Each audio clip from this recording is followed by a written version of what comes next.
Hey, what's going on, everybody? It's DJ Donuts here with another gameplay of me playing some Hunger Games. Yes, this will be uploaded. I'm so excited. But this is not all that I have to say. And no, this is not a live comm. I am simply recording my voiceover, one of my best clips of Hunger Games that I feel will suit you guys. So let me take this moment before the Hunger Games actually starts to ask you to leave a like if you're gonna like this video, or subscribe if you really like this video for more awesome content like this. Today's video is me going to teach you guys how to play some Hunger Games. No, I'm not going to start from the basics, like go and find chests and stuff. No, I'm going to teach you how to get some good Hunger Games in and have a really good time while you're doing it, because I know I go on YouTube all the time looking for, how to play, Hunger Games tips, all kinds of sort of stuff, and dealing with Hunger Games, and nobody does it. They only play it. I was like, what's the use of playing it if your fans can't play it that well either? So what I decided to do is I decided to go and make my own Hunger Games kind of tutorial as if I'm a pro. But no, I'm not a pro, but I'm really good at Hunger Games. This is one of my worst ones though. It's not the worst, but it's still good enough because I did get to the final showdown, even though I did not win because I was badly outgeared. So without further ado, let's get into the actual video. Alright, so you see that I'm in the cornucopia, right? Tell me what you see. You see me looking around, right? I'm looking around for some different exits or some different entrances or ways to get out, because I personally always look for a way to escape the cornucopia. And you want to know why I say escape? You don't go for the cornucopia. Don't go for the chest inside there. If you go for the chest inside the cornucopia, I trust you 99.9% of the time you won't get a speck of loot, but you will either lose hearts or kill yourself. That never works. Cornucopia never works. Once again, I stress, don't come back to the cornucopia unless they spawn you there for showdown. When they spawn you there for showdown, fight. Alright, now you see the things going at you starting 7, 6, 5, 4, 3, 2, 1. Immediately, I tell my sister, follow me, and we run towards the staircase. Now, I'm waiting for my sister a lot here because she's kind of a little noob. She's not that good, but she's good enough. So I'm inside of her body right now. And the thing is, with this Hunger Games thing, me and her immediately know that we're going to run towards the outside. We don't want any beef. We go inside this Coliseum here, and we got kind of lucky because we were one of the first people up. And we go, and I know there's a chest around here somewhere, and I go and find it. I immediately find some weapons. I find one weapon, so I keep it because I'm better than her at PvP. So if someone comes for us, we will kill them. So what I'm stressing here is that if you and your partner, if you're playing with someone, have strength, let's say he's better at a bow, but you're better at PvP, give him the bow and arrows and you keep this axe. And then what I'm personally able to do with this is I etch around the Coliseum and I pick up all of the chests. And when I pick up all of the chests, I mean all of them. I might not go around all of the Coliseum, but when I do go to the Coliseum, I make sure that I do a lot of the chests. And then after this, I climb up the ladder and I go for the second layer. Coliseum is a good place to go in this server because this thing has so many chests inside of it that people can't possibly get all of them all the time. And I was waiting on the ladder for my sister right there because she's not that good at climbing ladders, but that's just how it goes. So here brings me on to my next tip, organization. If you look at my hotbar right now, it's not that organized. And I fixed that a bit later because I noticed if someone comes onto you, you will never know that they come onto you until they've on you. If you will never know when an enemy will come onto you, but when they do come onto you, you gotta make sure that you're gonna be ready. So that the second that they come onto you, you gotta make sure that you know that they're going to be onto you. I mean, there's no proper way of knowing if they'll be on you or not. But so that means you always got to be ready for anything. If you know an enemy's not going to come on you yet, and you feel like as if you're safe, hey, sure, go for it. But what I usually do is I organize my hotbar, put my weapon first, my second weapon second, like if I have a bow or flint and steel, and then I'll put my arrows, and I'll put my arrows somewhere, and then, I don't put my arrows on my, I don't put my arrows on my hotbar. I put them in my kind of inventory, but not on my hotbar, because there's a waste of space. You can fire arrows even if they're not on your hotbar, but yeah. So, next tip, go on the edge of the map usually for some chests. By the edge, I don't mean the exact barren edge. I mean the middle of the edge. Like where I'm right now, the mid is the cornucopia. You climb up, you have this big Coliseum thing. The reason that I didn't die was because I immediately went up. If you want to get as high up in the air as you can, because the higher you are up, you have a better vantage point of everybody and everything that's going on inside of the map. So as you are going inside of deeper into the Hunger Games, you will be able to see people more better. If they are coming towards you, you'll be able to see people. Now, as I told you, I have organized my thing. This is how I organized my hardcore. I put it stone sword, flint and steel, my arrows, which shouldn't be there, but I didn't have a bow yet, so I kept them there to remind me if I have a bow, I do have arrows, so I cannot hesitate to use them.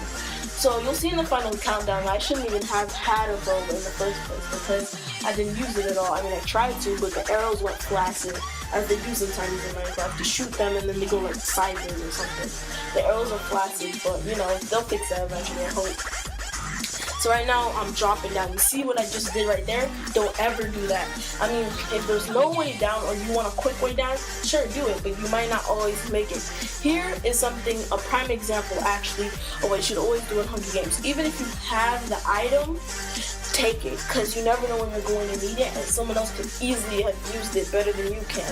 If you have a stone sword, but you see an extra stone sword inside of the thing, take it so that nobody else can use it. Because if they pick up that stone sword, they might be a better PvPer than you, and you will never know. And they'll take that same weapon, and then they'll kill you. So I take what I can get. Now, inside this Mockingjay thing, it's kind of like a little randomizer. You pick what you want. Me and my sister had everything in this aura was better, so I just picked an enchantment bottle. It's giving me a level, so if I found an enchantment station thing, then I can just enchant my sword and probably get sharpness on it. So that's always another thing. If you have enchantment bottles, don't store them. Splash them. You never know when you're gonna come onto an enchantment table if you need to make a quick enchant. Because that one sharpness can make a difference between a stone sword and an iron sword. Alright, this will bring me on to my next step right here, the world events that happen. You see this? This is called the spider attack, spider invasion. Not in all of them, but in the Hunger Games movie, if you saw them, they did have some world events, and these are what they're trying to mimic right here. The spider thing. What you want to do is whenever a world event happens, you get to cover a place that you can easily defend.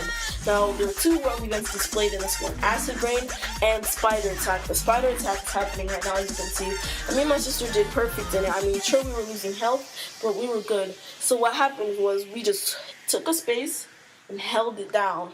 What I mean held it down, I mean like nothing happened to us. I mean, we lost some hearts, of course, that's expected, but what we did was we held it down. So we were going, and we saw a person. You see, we saw a person before, and I said, oh, there's a person, but don't go for him, because he was heavily armored, one, and I didn't know if he had a sword or not, and they could easily out PvP you if they have a sword.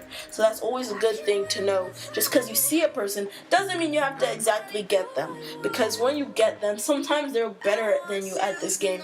You're gonna have to let it sink in. A lot of times, as they say, they're probably better than you. It's not because you're terrible at the game. It's just that some people are fiends and they play like every single day, and they get so good at the game that they're almost like, oh, I'm Mojang, I made this. And like, oh my goodness, they're so good at the game, and I shouldn't have come. This is what you need to do inside the games. You go and explore stuff. I went into buildings, but I didn't go deep into buildings. Like the Coliseum was the only building I went into. It was the main building, yes, but I knew I can get a lot of chests from it. Go to places you know. If you keep going on the same maps over and over again, start memorizing where the chests are gonna be, because then it'll give you a little edge over newbies who are just coming in. So what me and my sister did was we popped up out of here, and I think this is where the world event starts, if I'm not wrong. We pop up and then we start running towards the castle, and I think Acid Rain is gonna start coming. No, I don't think it's gonna come yet, but whenever it comes, you'll see how deadly Acid Rain is. If you don't have cover, it'll get you down all the way down to half a heart. If you have half a heart, you know how hard that is to fight somebody? If somebody were to come to me, it got me down till I had half a heart because I couldn't find any shelter. My sister found shelter, luckily, so she could have helped me fight them off.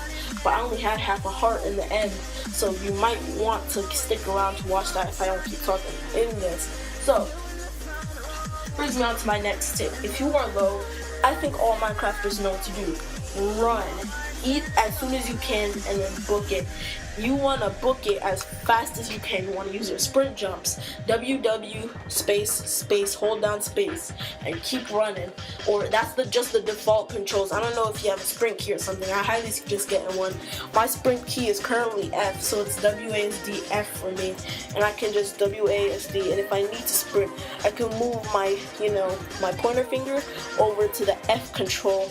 And I can keep going. If I need to go sideways, I'll just move my middle finger over to the D, and I'll do it like that. But that's simply my sprint key. So yeah, I highly suggest you get one. It's good for parkour, but it's also good for PvP. Now here's another tip that I have for you. If you are teamed with somebody, make sure you can trust them. Also, give them gear. What you want to do is you want to make sure that you yourself are geared better than them, but you still need them to be geared. Don't give them iron chest plate if all you have is a leather one. Give them the leather one and you take the iron one, because in the end you might have to fight them. If you're not on the server that I'm on right now, which I will leave the server IP down below as I always do. If you're not on this, if you're not partnered together like in this server, if you're just like, oh, you want a team during chat, and then you guys are team, you guys are going to have to fight each other in the sudden death or in the end. So make sure that you're always better geared than them, and take your gear, and you can share it if you want, but make sure that you are always prioritizing yourself, okay? So, brings me on to my next tip, prioritizing. Make sure you keep all your food prioritized. As you see, me and my sister in this Hunger Games were struggling on food. We ended up starting to eat rotten flesh, which you should never do, but this is just what we had to do. We were running out of food. And even though our hunger bars stayed up, it was because I told her to stop running. Me and her decided to stop sprinting and to just start walking. And you see, the thing with the start walking thing is also, you see right now, I ate the rotten flesh and it gave me the effect. Soon we're going to have to start dealing with the acid rain. I think that's soon. But I'm specifically waiting for the acid rain to give you a tip. Don't always stay out in the open, because if you stay out in the open like I am doing right now, it's very risky. I picked this Hunger Games because we still did well, but it's still good enough for me to post on YouTube, and we still did well. But oh, here's the acid rain, I think. Hold on. You'll be teleported to the showdown. Nah, this is not the acid rain. But the thing with my thing is I was out in the open, but out in the open isn't good for you. If it's like in the Barrens, like Neverland, they'll never find you, go for it, man. But the only reason I went here is because I knew we'd find chests over here.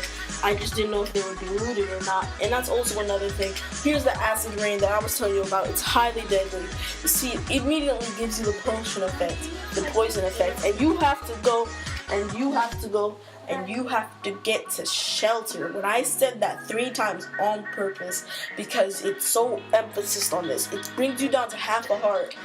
And if someone were to find you, you'd be like, I'm sitting down. I kept calling for Chantal to come to me because I didn't want somebody to in particularly come out of nowhere and to go and kill us, or kill me in particular, because she had found cover in there. They hadn't found her. The rain hadn't got her too much. It got her a little bit, but she was smarter than I was.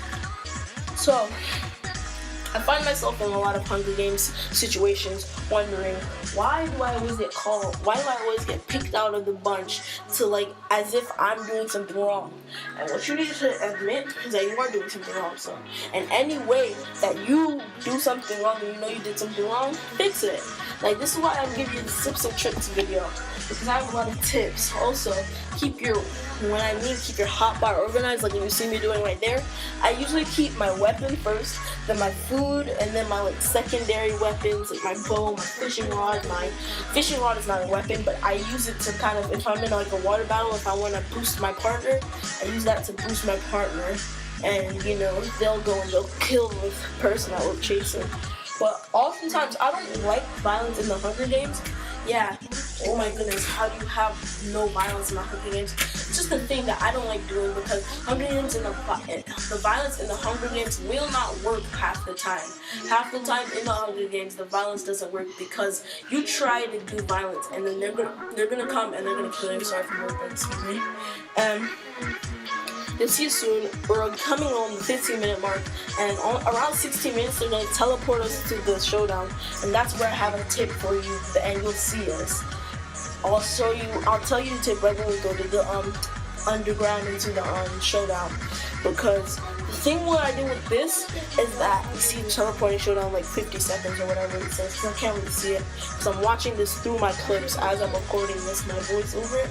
So if you go and you find diamonds, like let's say you find 2 diamonds, you want to make sure you prioritize yourself and keep the diamonds and over yourself.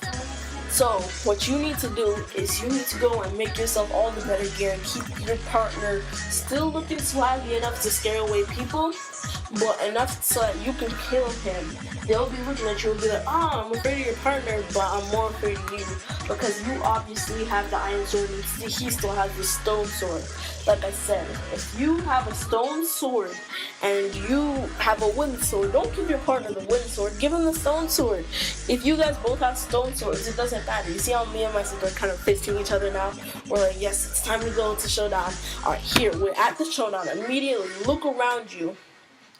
Look around you and try and find your opponents. See how I kind of ran off the podium? I was trying to see. Look around you and see where your friends are, see where your opponents are. I immediately looked around me and saw there was a lot more people than I thought there was, and they were all better geared than I was. So what I did was I decided to aim my bow at the person and wait for the countdown at the top of the screen until kind of come off of it. So I waited for the countdown, and after I waited for the countdown, I'll show you what I did. I have 3, 2, 1. Go! I let go of my bow and the arrow went flaccid. I didn't know what to do. I looked around and immediately find a guy that is less geared than you are and take his gear that might work. I told my sister to come and get me because we were PvPing this guy, and I easily killed him. Me and my sister went, but then these guys with enchanted swords and iron armor killed us. So if you like this video, subscribe, like, and I'll see you later.